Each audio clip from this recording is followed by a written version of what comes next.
Here now with reaction, the author of the best-selling book, In Trump We Trust, E Pluribus Awesome, and Coulter. And to me, this comes down to a very simple, basic, fundamental choice. The inconvenience of a few guests that want the privilege to be here, the inconvenience, or the gambling with the lives of the American people. Why is that such a hard decision for people? No, and you're right in your monologue. Why can't we learn from Western Europe? Just a few weeks ago, German intelligence reports that 1,000 German residents have gone to fight with ISIS. Hundreds of them have come back to Germany, and what does Merkel do? She's setting them up with welfare because, you know, if they don't have a lot of welfare, that could radicalize them. Why don't we believe what these migrants say? They come to countries, they rape women. They're having a very difficult time learning not to rape women, even if they're infidel whores and have short skirts. What other immigrant group could not stop itself from raping masses of women? They march around saying, no, you're going to live under Sharia law. They commit terrorist acts.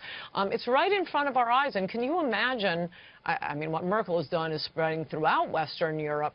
But just in Germany alone, combining German military discipline with Islamic ideology, it's terrifying what we're up against. Why would you do that in this country? And meanwhile, they keep trying to distract us with Russia, Russia, Russia.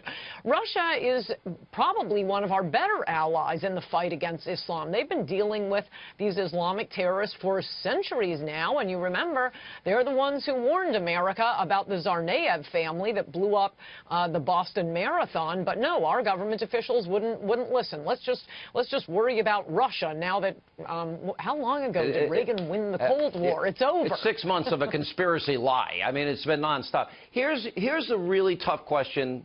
I know you'll touch it, but so many are afraid to touch it.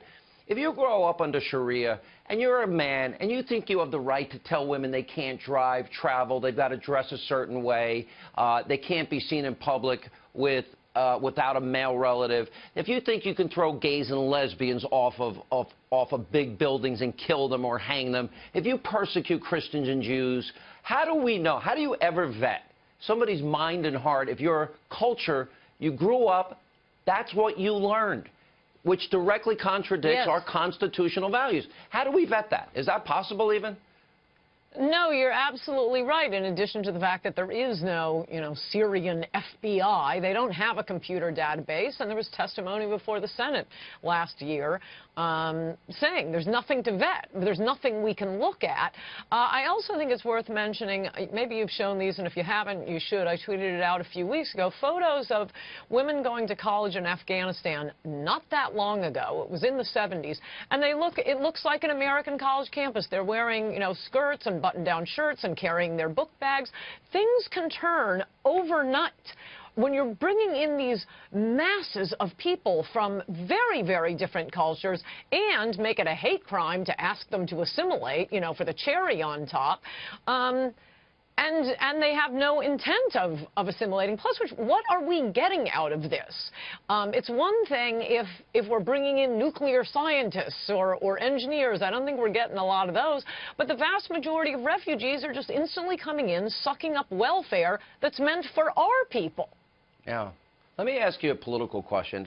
One of my favorite clips of the snowflake left is you're on your buddy Bill Maher's show, and it's like June or July of 2015, and you say, yeah, Donald Trump has the best chance of winning, and the crowd just is laughing at you. I don't think they're laughing now. So you've been a very strong supporter. I'm pretty angry with the Republican Party. They seem ill-prepared, especially on repeal and replace, and it seems like the president is trying to clean it up. Hopefully they get there. Hopefully they get consensus. Are you happy with how things are going so far? On most things, I'm disappointed with the Republican Congress. First of all, they ought to be impeaching those 2 travel ban judges immediately. It is totally outrageous. It is against the Constitution. The president, and by the way, every member of Congress, took an oath to uphold the Constitution. The commander-in-chief has authority over immigration. He has full authority not only through the Constitution and his duties as commander-in-chief, but through a federal law passed by Congress that's been on the books and reaffirmed in hundreds of Supreme Court cases, or rather court cases, at least a dozen Supreme Court cases.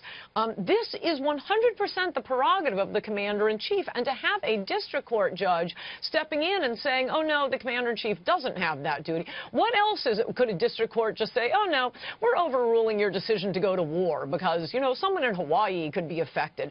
This is what we need Congress doing. I was hoping for a better repeal of Obamacare. Sean, they've had 7 years to work on it, and no one in Washington seems to understand the free market.